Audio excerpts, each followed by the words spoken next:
Hey guys, how you doing? This is Cam, This is Sam. and this is the Sam and Cam podcast. All right, this is episode 2, and this segment is called Entertainment on Set. So we're just gonna be talking about our love for movies, series, and anything that we find interesting from the world of fiction or the world of biopics or anything for that matter. So last time we spoke about our love for films, and we spoke about the Asian market, we spoke about the Western market, we spoke about some Bollywood stuff, we spoke about people like Michelle Yeoh and all of that. So yeah, this week, what do you think we should talk about? Yeah, man. So this week, hi guys. So this week I think we should talk about. Wait, how you doing, man? You good? Oh no, I'm good. Thank you. How are you doing? I'm good. I'm good. It's good, man. Fresh. Awesome. I'm happy to be here. Yeah, same here. Same here. Yeah. So what will we be talking about today? What's been on my mind has been this Adjustment Bureau. Oh. I don't know if you guys know it. That's one of the best movies of all time, in my opinion. Yeah. The Adjustment Bureau stars Matt Damon. Matt Damon. It stars Anthony Mackie, who is currently Captain America. Captain America. By the way, speaking of Captain America, there's Captain America 4 that's currently in pre-production. It's called, I think it's called Captain America World something. I forgot now. It slipped my mind now that we're talking about it. But yeah, Anthony Mackie is gonna be Captain America and gonna be singing a movie. He's no more Falcon. No. He's been promoted to Captain America. And then it stars Emily Blunt. Emily Blunt. Emily Blunt. The Angel of Verdun in the movie. Who? The Angel of Verdun. Oh, okay. That's what they call her. I mean, she was in Devil's Wears Prada. She's in A Quiet Place, Part 1 and Part 2. Okay. She's in Age of Tomorrow with Tom Cruise. She was actually The Edge of Tomorrow. That's yes. a very good movie. She was actually supposed to be the Scarlet Witch. Sorry, not the Scarlet Witch. She was supposed to be the Black Widow in Iron Man 2. Oh. Yeah, but then I think she dropped it for the Adjustment Bureau, if I'm not mistaken. Then Scarlett Johansson took the role. Well, I'm in a way glad. I mean, Scarlett Johansson did a good job. Yeah, but I think Emily Blunt would have done a good job as well. I mean, they're both beautiful, and Okay. I think she might have done a good job. But I think some things are just meant to be. Yeah, I think Scarlett Johansson, I'm happy with her as the Black Widow. But hey, I just like Scarlett Johansson. Yeah. But yeah, Emily Blunt is good. So yeah, what about the movie? What do you want to the Adjustment Bureau, man. So for me, number one, it's the actors. I mean, they have really good actors. Stellar cast. Yeah, Definitely. Very good. And secondly, it's just how the story was written. The storyline. Yeah. The fact that it, in a way, resembles real life. Yeah. How so? Because it's like, it's as though some things are just blocked from you, or they are just kept from you, so that doesn't happen to you. Yeah. And then the Adjustment Bureau just opens up a window, a fantasy window, to see into the, what if that is what is happening? Right. How you be looking at a plant and then it stands still, but when you look away, you don't know that the plant is probably moving. It's just an example. Right. Like Toy Story. Yeah. You look at your toys and you open up your room, you see the toys, but you don't know that the toys are having a party before you got in there. And every time you see them, you see the toy lying there. Yeah. But you don't know it was moving. Right. So the Adjustment Bureau provide that room because Emily Blunt in the movie was not supposed to end up with Matt Damon, right? And because Anthony Mackie slept at a certain time. He was supposed to wake up at 7 o'clock. Yes, he didn't. To make sure that they don't meet. Yes. They were only supposed to meet to encourage him to run for senator or something. US politician stuff. And then because he got tired and slept, they met. And then now that whole movie is based on that one mistake that they made. Now they met, and then that guy now, he's like, can I get your number? Now look, he has reach. Yeah. And then he tried spilling the coffee because he had powers to make the coffee spill. Right. It's too late. It's too late. So you realize that, hey man, the Adjustment Bureau, it's a love story, but it's also a mystical story. Like, what are these factors actors that are It's stopping. like a modern day Romeo and Juliet, because even with Romeo and Juliet, it's like everything was just against them. Their families were not The Capulets and the the Capulets and the Montagues. Montagues, yeah. So it's like even with the Adjustment Bureau, it's like the bureau itself was against these people Yes. meeting, Yeah. and And they don't have an answer why. They said why. Yeah. That's how it's supposed to be. you're just not meant to. You're just not meant to be together. Why? To a point where she was involved in an accident. Yeah, they broke her leg. They broke her leg, bro. And you know it's bad when the person you love gets in trouble or in danger Because of you. You know, there's a part in the movie that touched me whereby he realized how much he was causing her harm by trying. You know, he loves It's as if he's forcing things. Yeah, he has good intentions to be with her and love her. Right. But even that is not enough because that is causing her pain. So when she was lying in the hospital bed there and then he was like near tears there, and then she's like, "Are you okay?" He's like, "Yeah, I just gotta go to the bathroom." And she knew just by looking at him that I won't see him again. Yeah. Oh, and then he was doing that just so that she can be okay. But you see, it's these type of movies that Excellent writing. That's sort of in your real life. I don't know. I think I've been through something similar. I don't know if you have been. These type of movies could make you struggle to move on from a breakup. Because if you watch a movie like this where the main characters break up and then they get back together in the long run because deep down in their hearts they've always loved each other even though they saw other people. You might have that mentality and think, okay, and I'm gonna wait for this person because I believe we're meant to be. Just because a movie like that showed you that when people are meant to be, they'll do whatever it takes to be together no matter the odds. Right? So the danger in applying movie logic in real life sometimes, not all the time. I mean, sometimes people do get back together, but it doesn't happen. Don't think that everybody is meant to be like Matt Damon and Emily Blunt, because sometimes breakups are there for the better of the individuals involved. But for those who have been through a breakup and then managed to get back to their ex and realized that it was just a small thing that they had to work on or they had to fight for each other, that's a beautiful thing. And I think this is an example. This is a beautiful example in the movie where they had to now fight the bureau, and those people had so much power, and they didn't mind. I mean, there was a point where Matt Damon didn't mind whatever punishment the bureau was gonna give him. Yeah. Like, if it means you guys do whatever you want, I just want to be with this person.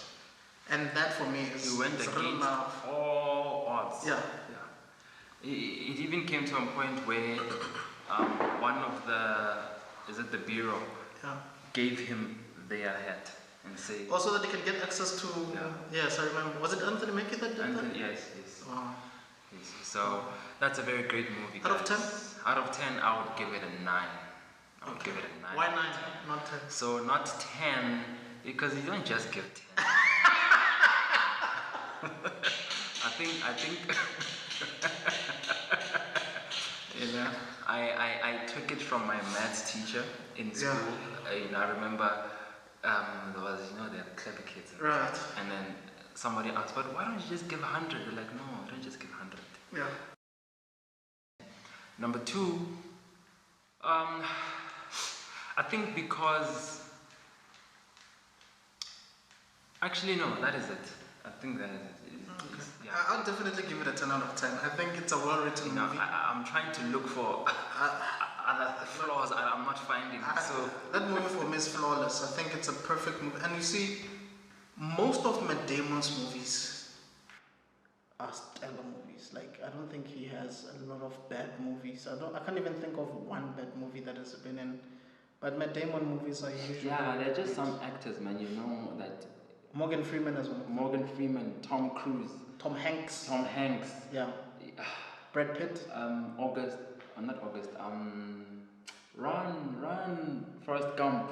Yeah, that's Tom Hanks. Yeah. You just know that there's just some those movies, man, bro. like Forrest Gump. You just like, wow. Oh, but Forrest Gump. Can we go to Forrest Gump? Let's go. Or are we still going to? Okay, no, let's go to Forrest Gump. Let's go. That's a quality. So Forrest Gump is based on a book. Yeah. I just don't remember the author, but it's based on a book, and it explores the story of a boy who turns into a man called Forrest Gump, who initially couldn't walk.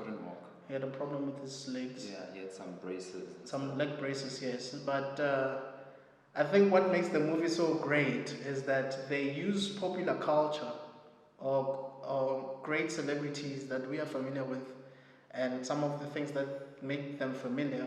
I mean, that make them so famous, as if they got the inspiration from Forrest. For instance, the fact that he was wearing leg braces and couldn't walk properly, that means he would wobble as he was walking. And that inspired Elvis when he's dancing to be wobbling his feet. And they do that in, is it Shanghai Nights or Shanghai Noon? I think it's Shanghai Nights. Yes, Owen Wilson and Jackie Chan. Yes. On how they met Charlie Chaplin. Yeah. So you think that's how yeah. Charlie Chaplin. Yeah. They even have a place where they were running away from something, then they put a mirror. Yes. And it's like that's how car mirrors were invented. And then you'd believe it. Oh, so that's how they came with it. So for me, that's smart. So even with writing. Elvis, it's like, so is that how Elvis Presley came to And you don't know because you were not there. Yeah, because he couldn't walk properly. Yes. He told his story that he met Elvis, that came to his room. Yes. The guy who really liked playing on his guitar. Yeah. And then because Forrest had those braces, yeah. he was going like this. And you see it. Quality, right? Fun fact: Tom Hanks actually was mimicking the boy actor, like the actor who was playing him as a child, who was playing Forrest as a child, because that boy was speaking like that. That's how he actually speaks. I don't know, Mama. That's what. So Mama said. That's how that boy speaks. So Tom Hanks was like, okay, let me mimic this kid. Okay, we'll send the link of the clip where Tom Hanks is actually speaking about this. Behind the scenes, or rather in an interview, probably with Conan or one of those people. But yeah, Forrest Gump is a brilliant movie. He goes to the military, he meets Baba. Yeah. Fun fact, Baba was supposed to be played by Dave Chappelle. No way. Yeah, Dave Chappelle didn't take the role, and that guy took it. But man, you see friendship blossom between the two characters. They create a company, I believe, to a point even where Forrest at the end she has an apple. He calls it a fruit company. Yeah. I guess I'm sharing some fruit company. And I like how Forrest is so not into the things of trying to make money, but he's getting it, and his integrity. He's always on his side. He's up, and he's upright. He saved his colleague from bombing, but then his colleague ended up losing their legs anyway. Yeah. He didn't die. Yeah. Yeah. So you realize that this guy, the captain. Yeah, the captain. Yeah. The only thing that he lost out on, but eventually didn't really lose out on, was the girl that he loved Jenny. since he was a child. But Jenny. You see that one? I felt like it hurt me. Do you think Jenny loved Forrest? That's a good question. That's a tough question. So basically, we need to expand maybe for those who haven't seen the movie. So basically, Jenny and Forrest were childhood friends. I'm sure you guys. Were they neighbors or something? Yeah, they were neighbors. So they live on a farm. So it's like you live in this farm, they live next door farm, or maybe a few meters away. So Jenny, I'm sure you guys have childhood friends, so you can relate to Forrest Gump. I feel like I related. Yeah. Anyway, so Forrest Gump had the first time he laid eyes on Jenny, he just was wow. Mesmerized. So now Jenny grew up in a family that wasn't really loving and caring. Was really abusive. So she didn't really grow up as how many children grow up in a loving home. So she ended up eventually having to make a living for herself, going to college, having night jobs and all those things. And she's just pretty, so she attracted all the cool guys, kind of sounds like Mary Jane from Spider-Man. From Spider-Man, yeah. Attracted all the cool guys, the hunks. Forrest Gump was just always that friend who was there when she was in her lowest, and Right. nobody was there when she was in her lowest but Forrest. Like when they would get bullied, she was there, Yeah. and she would encourage Forrest to run, even though he had lost leg Run, braces. and then because of her Yeah. encouragement, He started running. he started running, and as he was running, we can say the braces fell off. Yes. Because she said, "Run, Run, Forrest, Forrest, run. run." And you can tell, like, so this is a complex situation. That's why you're saying it's a difficult question, because Jenny has been she has been very incremental in Forrest's life. Yeah. And even though she's loved him, she's also hurt him a lot. She's hurt him where it matters, or where it hurts. You know, like, you know when somebody hurts you at that point. So would say the relationship is bittersweet. And then again, Forrest draws or gets encouragement or inspiration from Jenny. And then Jenny gets comfort as well. Yes, because when she's seeing flames, when she's going through the most, she goes to Forrest. Yeah. And he doesn't judge her. No, he doesn't. He's seen her at her worst and is consistent.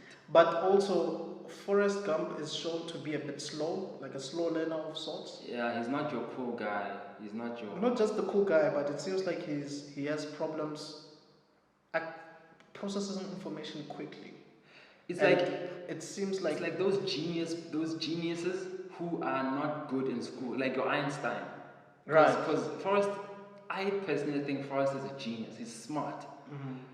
But not in a conventional way. Not in a conventional way. Right. He gets A's and he's he's odd.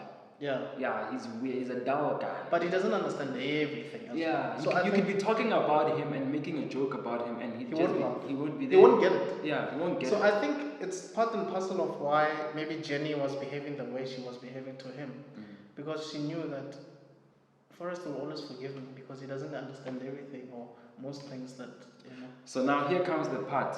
So now when Jenny was now beautiful and in her top rank, eventually she came down. Dating different guys. Yeah, she came down. Started falling sick. She started getting sick. Yeah. And then getting sick like that, all those people disappear. Yeah. And then she came back home one day to Forrest. Yeah. Forrest was there. Yeah. And Forrest accepted her. Right. They were together, and eventually she died. But before that, they were together, and then she fell pregnant. They slept together. Yeah, and then they gave birth to a baby, and then she died. But she would always leave Forrest, by the way. Before, previous time, she'll just disappear. They'd be together. The next day, she's disappeared, gone. and Forrest would be hurt. Yeah. Yeah. The baby, the actor who plays the baby is Haley Joel Osment. Haley Joel Osment is a former child star. He acted in movies like AI, Artificial Intelligence, by Steven Spielberg. He was in The Sixth Sense with Bruce Willis. I See Dead People. That was also directed by M. Night Shyamalan, who also directed Unbreakable, Glass, and Split. He also directed Avatar: The Last Airbender, the movie. So yeah, that's just a nugget of trivia. Okay. Oh man, well, thanks for that. Sure. So now they had a baby, right? And then now I think she had cancer. Is it cancer? We don't know if it was AIDS or cancer. Yeah, but she was sick. Yeah. So eventually she passed on. So now the question is, did she love Forrest, or was Forrest just a safe guy? Was it just a punching bag? Yeah. Was it just a safety net? So it's really tough to answer and say she loved Forrest, because when things were tough, she was there. She went to him, but when things were great, she was not there. But in the end, she ended up having a baby with him. You know how they say the good guy gets the girl last. But now sometimes you ask yourself, is it fair for the good and guy? Also getting the girl last when she is, so to say, not in her prime of glory and everybody wanting her. Now that she comes to you, is it because she's been rejected? So hey, yeah, it's a tough one. It's a tough one. I don't know. But I mean, those things happen though, if we're being honest. Mm. But sometimes I wonder if it's oblivion versus growth. By that I mean, usually when people are in their prime, they are still immature. Most people, male or female, they're immature. I mean, think of the prodigal son, for instance, in the Bible. He thought he had all the answers. He thought he was fine. I'm gonna go and eat my birthright, you know. But then as he got older and wisdom took over, he realized that, man, I just need to go back home. So, was Jenny in a position where she actually started getting a bit more mature? That's why she went back to Forest? Or was it just that nobody gave a crap about it? Nobody wants me. I know somebody who does. So, but nonetheless, Forrest's love for her was consistent. You know, Forrest for me, I don't think he was with anybody else apart from Jenny, right? Apart from Jenny. Like he was career driven and that's it. Yeah. Because he was playing ping pong, whatever he did, he was good at it. Yeah. He played table tennis. Yeah. He ran. He ran. A marathon. He did a whole marathon. Yeah. He was on TV. Yeah. That guy was popular. He made so much money. They showed him with J.F. Kennedy, I think, at a point. They also showed him with John Lennon. And that was great editing because those scenes happened in real life. Yeah. But they just superimposed Tom Hanks's character there. And I like how in the story he's actually telling his story waiting for a bus, and then it continues from when the bus arrives. Oh, he's telling his child the story, right? It's his child. Who was it? Oh, he was telling the lady was saying life is like a box of chocolates. Yes, yes. But you're right though, because you're right in saying that Forrest is a genius. If he's able to explain such a compelling story, there's no way. And then, my bus is coming. Bye bye, man. And his story continues.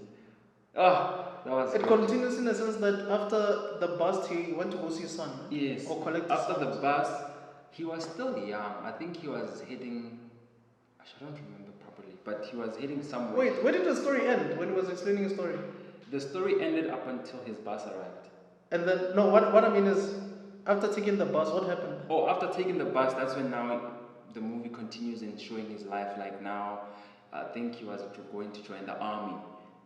Really? Yeah, going to join the army and life goes on there. So after the bus, now he's no longer telling the story. Yeah. Now watching. Oh, it actually happened. Yeah.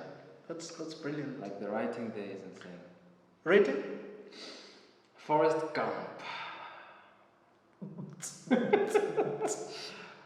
I would give it a, you know what? I'm trying to look for flaws. You know, that's how you rate. You look for flaws. Actor is a very good actor. Plus, he was young at his peak. It's very long, but it's also nice and long. I mean, that could be a flaw. There are some scenes maybe that were not necessary, if that's. But there was no down moment. Every moment was necessary. It was highly entertaining. Had a mix of humor and drama. Dry humor. I mean, it was so good. Yeah. You know what? I'd give it a 10. No, same here. Give it a 10. Same here. Out of 10. I think it was definitely it was probably an Oscar contender. I don't know if Tom Hanks won a movie. Did he won for it? I think he won something for it. Probably. Because it was that good. It was good. Funny enough, the author of the Forrest Gump book wrote Forrest Gump 2. I don't know the title of but he wrote another book based on the movie. So he made it seem like Forrest didn't like the movie. Wow. Yeah, but yeah. Anyway, can we talk about another movie? Yeah. Do you have any? Life According to Garp. What? Phineas Garp or something like that. The World According to Garp.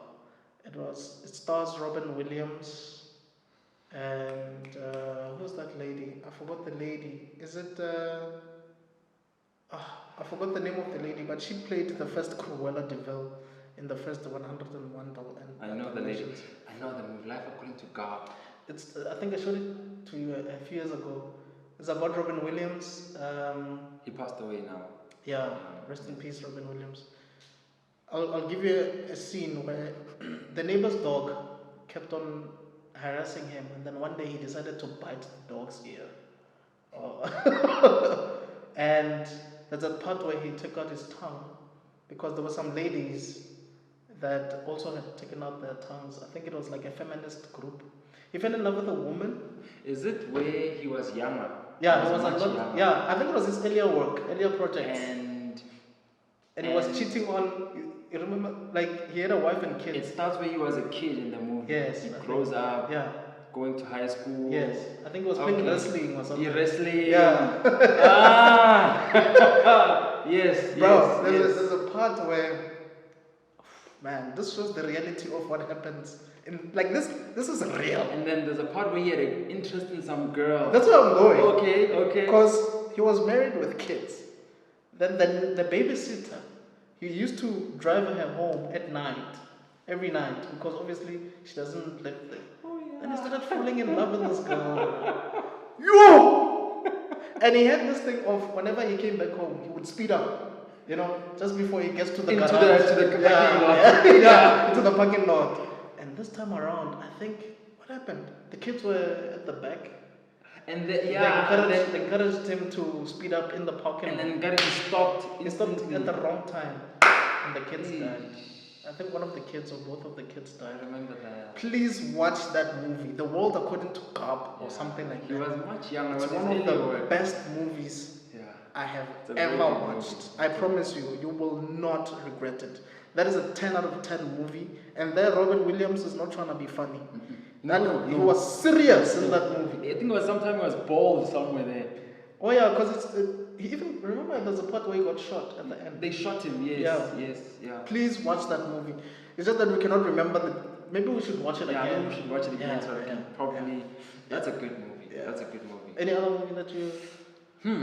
So since we're going old school, I think old school movies are way better than the movies that we watch now. You see, back then, I think I heard somewhere, or it's just my interpretation, movies back then did not have the best special effects. So they had to rely heavily on the script to make them really great. But nowadays, I feel like movies rely so much on special effects that some of the scripts, they don't really care that much because they just know that if you see Hulk on screen, you won't care much about all the other nitty-gritties. Yeah, hey, actually, I think you're right. I was going to differ from you, but I think you're right because now movies are more on, especially mass production. Right. So you don't really take your time. It's quantity over quality. Yeah. But back then, quality. Remember when we were still getting VHS, like when we still had VHS, and whatever tape that you got from the VHS store, it used to be a great movie, whether it's Chuck Norris or Steven Seagal or Dennis. I mean, from the start, and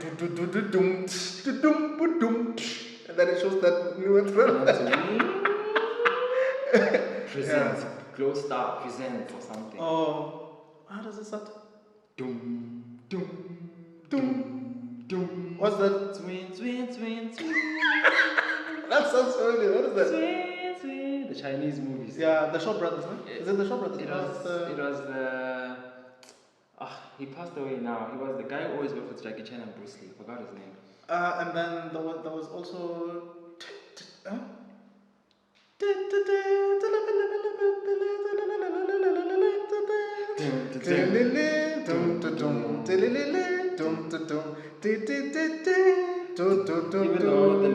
Star, right?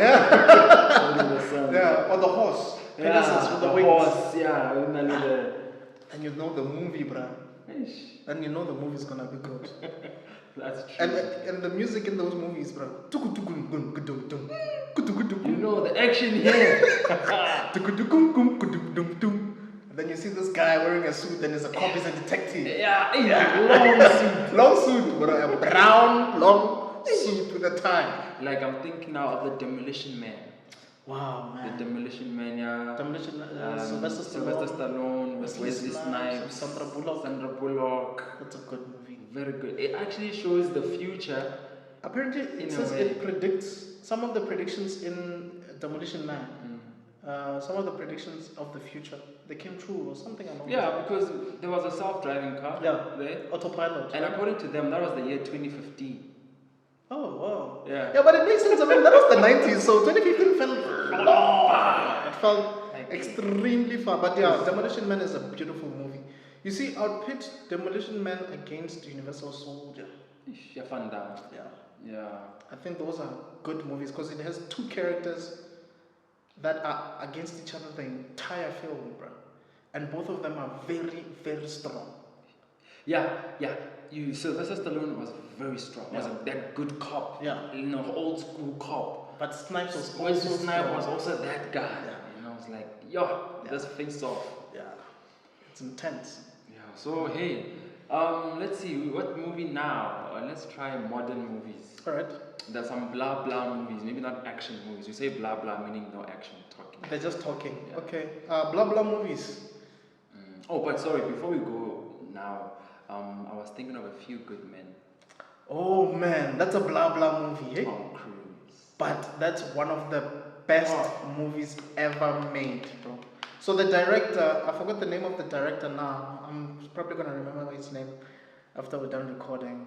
Sucks when that happens. That happened actually the last time. Yeah. He's good at directing names. He directed Stand By Me. You remember the song Stand By Me? Are you serious? The song? Stand. No, not the song. There's a movie based on that song's title. Oh wow. It's a beautiful, beautiful movie starring Jerry O'Connell and Will Wheaton and some other guys that sadly passed away. Beautiful movie. He was also in New Girl. There's a sitcom called New Girl starring Zoe Deschanel and all those guys. Now I'm forgetting their names. I'm gonna remember them again. Jake Johnson and those guys. And he also directed A Few Good Men, starring Tom Cruise, Demi Moore.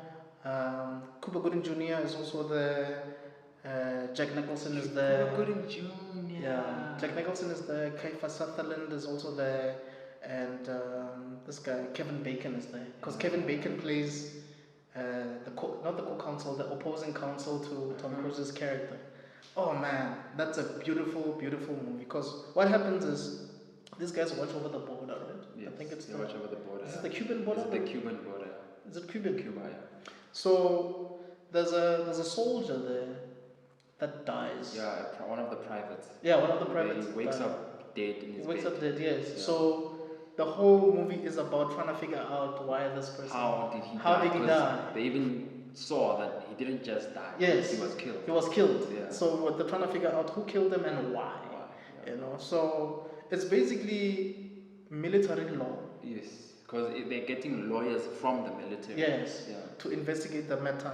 And man, one of the best speeches in all of cinema is from the end part where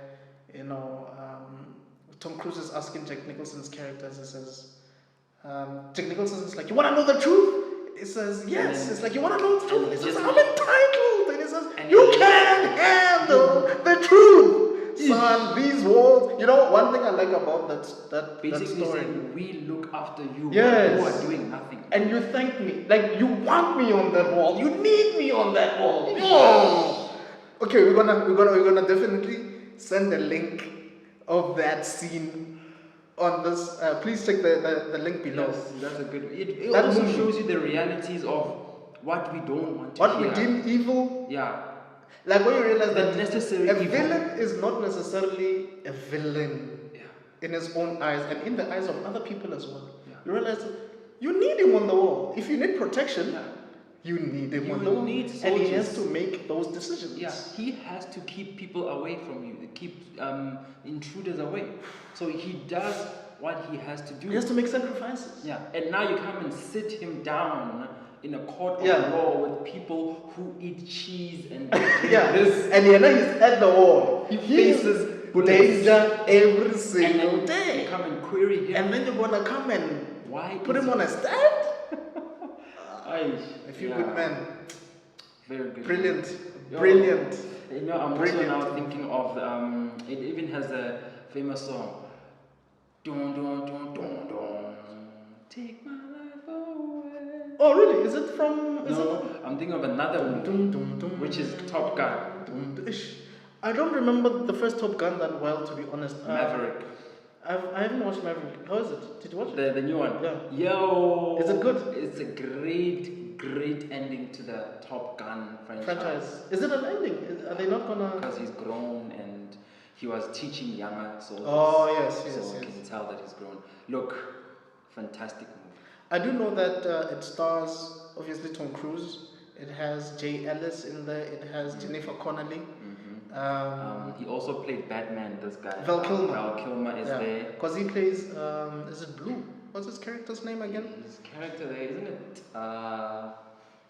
Is it Ice or something? Iceman, the Iceman. Iceman. Yeah. Because he was his rival in the. They were rival and they were young, and then, you know, it's always making reference to the first one, how they were younger. Yeah. Spoiler alert if you guys watched it, I don't wanna. Yeah. So they were much younger. So the movie now Maverick is sort of referring back to the old, especially how his pilot friend died. Yes. So he had a kid. Because I know Miles Teller is the guy's kid, right? Yes. He also played in Divergent. Yeah, he was also in Reed Richards in the Fantastic Four. Fantastic Four. Right. Also Whiplash. He was also in that awkward moment. Yes. With Zac Efron. Yeah. I feel like I don't like his character always. He always chooses this. I genuinely think he's a brilliant actor. Definitely. He's a brilliant But he actor. chooses these unlikable. But I wouldn't say all of them are unlikable. I think it depends on which project he chooses. Divergent, yes. His character was like him. But Whiplash, you feel sorry for him. Personally, I think you feel sorry for him because he was being bullied by J.K. Simmons, who also plays John Jameson in the Spider-Man movies. Spider-Man is a menace! Yeah, that guy's a good actor, Mara. Low key, hey? Because, I mean, to play that guy in Peter Parker and to play in Whiplash, it's two different characters. But I feel like the same temperament is still there, because it's like, what? Hard choleric. What kind of drum playing is this? No wonder why your parents left you. Like, it's like, yo, why would you say that? You know? But yeah, man. So Maverick is a very good movie. You need to watch it. No, I'll definitely check it out. But since we're on the topic of sorry, who's this guy again? This guy we're talking about, Tom Cruise. Mission Impossible. I feel like busy with the latest Mission Impossible film. He acted in South Africa. We're going to be seeing some South African parts. I feel like he's on my list of actors. He's top 10? Yeah, he's my in my top 4 or my top 3. Okay. He's number 2. Really? Yeah. Tom Cruise is a very good actor. Who's number 1? Matt Damon. Okay. Tom Cruise. Okay. And I think number 3. Yeah, Matt Damon is also on my top 5, if I'm being honest. Matt Damon is definitely on my top 5. But I wouldn't put Tom Cruise on my top 10. Maybe top 20, but top 10. I prefer Tom Cruise in dramatic roles than action roles. Not that he's bad at action, he's great. I mean, when you look at Minority Report, I think Minority Report is one of the best movies of all time. You see him in Mission Impossible movies. You see him in... What other movies has he played? The Edge of Tomorrow. I haven't seen The Edge of Tomorrow properly. What is that one again with Olga Kurylenko? Oblivion. Yeah. So for me, I like his consistency, especially with the running. He makes sure. Fun fact: he makes sure he. In every Mission Impossible movie, he runs. Actually, every any movie Tom Cruise acts. But A Few Good Men. Even A Few Good Men, he runs. There's a part where he was running. Yeah, where he was running away from, I think, one of the soldiers or something chasing him. He was wearing a suit. He runs. Plus, he's younger there, so he runs. Wow. So I realized this man always wanted to run. He was going to play Iron Man, apparently. Yes. And then he requested a role to run. But then that's why he declined it. I don't know if that's true or not. Oh, okay. But I do know, he was supposed to play Iron Man. Yeah. This is back in the 90s where even Leonardo DiCaprio was approached to play Spider-Man. And he didn't. But Leonardo DiCaprio as Spider-Man. Yeah, I see him as the he's way too handsome to play Spider-Man. I think not that Tobey Maguire is not. I'm just saying that role. He's too charmer boy. Yeah. Spider-Man is not that role. Charmer boy. No. Spider-Man is supposed to be It's not cheesy. He's just supposed to be a normal guy. Mm. Like when you look at Peter Parker, you're not supposed to think. You're supposed to pass him. Yes. Yeah. Exactly. And Exactly. him, you notice him, blonde Yeah, guy. no. Maybe Flash. Maybe playing Flash. Flash, yes. Thompson, but yeah. not. I liked him at Catch Me If You Can. Great movie. Great movie. Actually, Catch Me If You Can is based on a real story. person. Yeah. What's his name? John Abagnale. Abagnale. And I remember the surname, but I don't know if it was Will Abagnale or something. Yeah. But long hair guy. Yeah. 17 years of age. It's crazy. That's age crazy. Of 17. That was great. That was a beautiful movie. I love. You see, that's a movie that I highly recommend you to watch with Tom Hanks. Because when he got into class and he dressed like a teacher and they mocked him and he actually acted like the teacher on the spot. On the spot. He wrote on the board, I'm like, hey. And oh my goodness. What? Oh my goodness. That guy was genius. Faked being a pilot. Huh. How he faked to write those check notes. But for me, actually, Tom Hanks, we normally focus on Leonardo. Yeah, but Tom Hanks killed it. For him to see through all of that. Yeah, bro. Yes. There's a scene, I was watching a scene actually this week. It shows the dinner where he was having dinner or lunch or something. So the waiter looks at the list and is like, "Oh, you like comics? You like the guy's Flash?" like, "Huh?" Oh, because of Barry Allen. Yeah, it's like, Barry Allen, the Flash. It's like, oh no! He clicked immediately. Yeah, that guy's a kid. He's a kid. He's a kid. Yeah, that's a comic book character. I didn't get that at first. When he said he's a kid, I was like, how does he know? Until he said Barry Allen. Yeah. I was like, because kids know it's names. a comic book, yeah. So that was very good. Yeah. Even where he actually caught up with Leonardo DiCaprio at the hotel, and then Leonardo DiCaprio had no escape. Yeah, and he just pretended like he's a cop. Flushed the toilet. Yeah, and it just acted like the guy just ran away. Yeah. Like, oh, I'm glad you're finally here. I was, oh my goodness! What? The film also has Ellen Pompeo, who plays Meredith Grey in Grey's Anatomy movies. It also has Amy Adams, who plays Lois in Man of Steel, and is she there? She's the woman that Leonardo almost married until Tom Hanks comes and the last girl who was with her parents. Yes, I think she was a nurse or something. Yeah, she was a nurse. Yeah, that's Amy Adams. And then he told her, meet me when he was now running away. He said, meet me here and here at the airport. Oh, is that Lois? That's Lois. Oh, I didn't realize. Yeah. She was much younger. Way younger than yeah. But yeah, that's a beautiful movie, which I highly recommend. Is there any recommendation from your side? Old school, since we're still on old school. Yeah, I recommend. What is this movie now they're talking about? Catch Me If You Can. Yeah. Definitely I recommend. I mean, hey, let's not forget Christopher Walken's character. Christopher Walken plays the Leonardo's father. And gives him nuggets of wisdom every time. Talks about two mice stuck in like a container and of milk. Both of them keep running, but one stops running and drowns, and then the other one keeps running so much that it turns into cream or butter or something. I forgot how. But basically, what he was saying is, don't quit on whatever it is that you're doing. Keep going. Yeah, something like that. Maybe it's not even milk. I think it's probably something else. But yeah. Another one. I know this one is probably it's a series actually. My Wife and Kids. I recommend anyone to watch My Wife. Personally, I feel like My Wife and Kids is a modern version of the Cosby Show at the time. Yeah, it's just that they made the family a bit smaller, but it's definitely a modern version of the Cosby Show. Brilliant series. I like the comedy there. I'm sure we all like the comedy there. So, and also how Michael, what's his name? Parenting style. Damon Wayans. Yeah, how he just handles or treats his kids. It gives you an insight on. You don't always have to shout and say no, and it can actually. It's just a mentalist. How he deals with his kids. Yeah. Oh my goodness. I remember there's an episode where the mom, because in real life, Tisha Martin Campbell, she was pregnant at the time. Okay, I don't think she's Tisha Martin Campbell anymore. because I think she's divorced now, but I think she's just probably Tisha Campbell now. Was she married to Martin? No, she was married to, do you remember All of Us? Yeah. The Robert? Yeah, she was married to that guy, to Robert. Oh, wow. Yeah. Okay, because I thought for a long, because she acted in Martin. No. I think. So she had taken maternity leave, I guess.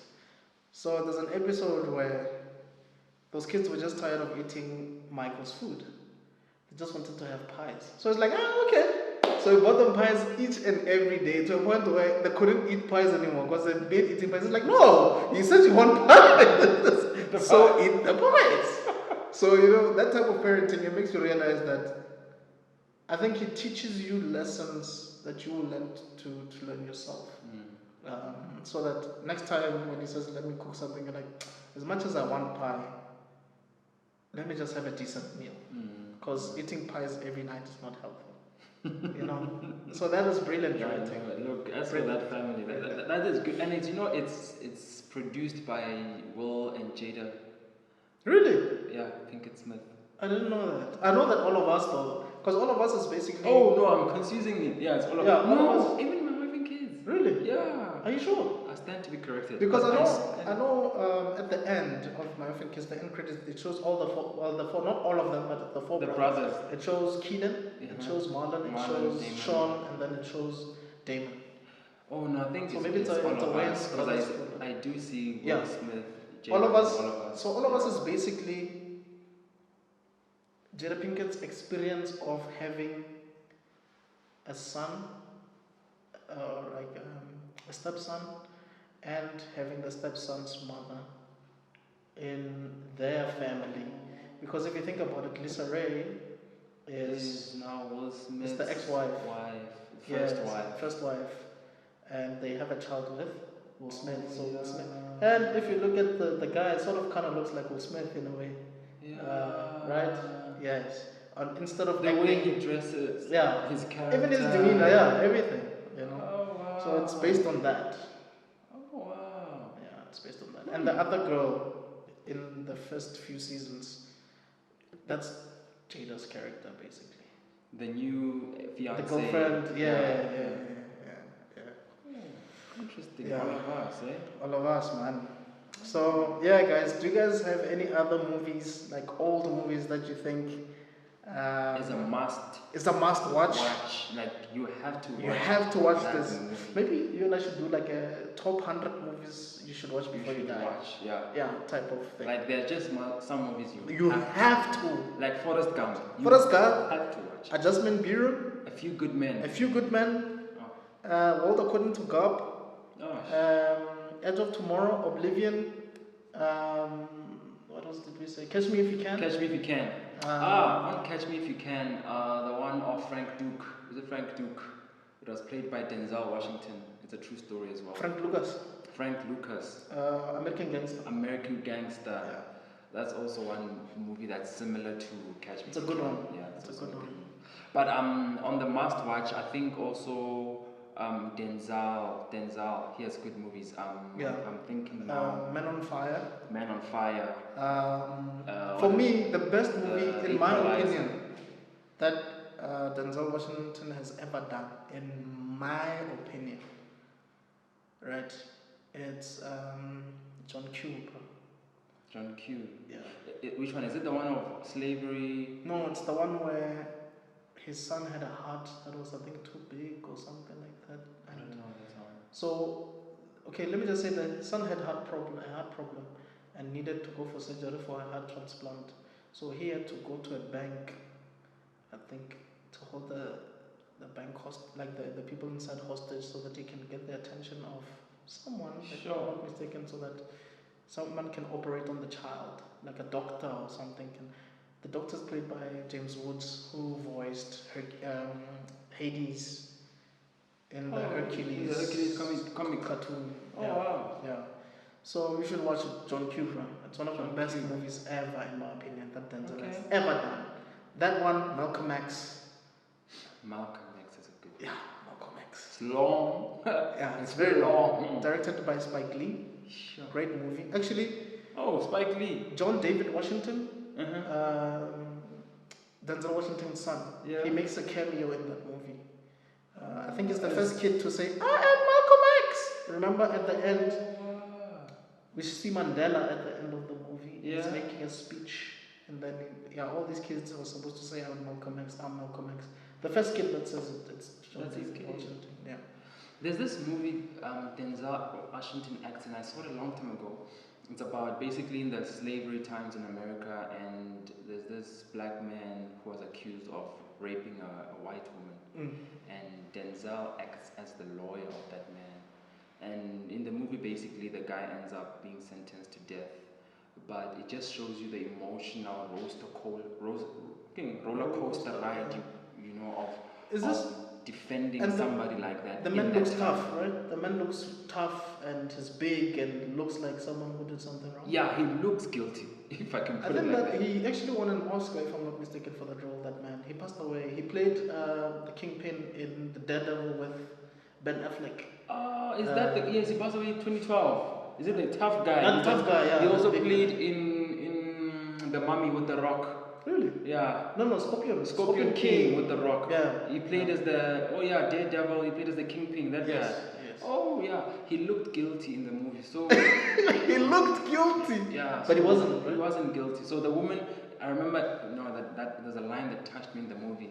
I think the woman who was faking to be raped, her mother, or either she or her mother, I don't remember who exactly, but then said, there are just some secrets you have to go to the grave with, and this is one of them. You will not tell the truth that this man didn't rape. That sounds like the real life story of Emmett Till. I'm not sure if you're familiar with Emmett Till. Emmett Till was a kid who was falsely accused of doing something, and he was killed, and then his mother... There's actually a series that came out, and there's also a movie that came out, I think, last year. And then his mother sort of, spoke up against the atrocities that happened. And even during the funeral, she wanted an open casket so that people could see what happened to her child. And I think it was during the woman... Like when the woman was on her deathbed or something, that's when she confessed that. So some of these things happen, and in as much as we South Africans like saying we want to go to America, maybe we should do like a politics segment one day and get into it. We're not political experts, but we'll just say what we know. We'll just speak on facts.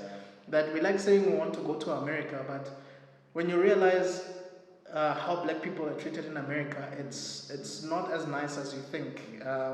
Police brutality, Definitely. the racism that is still there, man, it's crazy.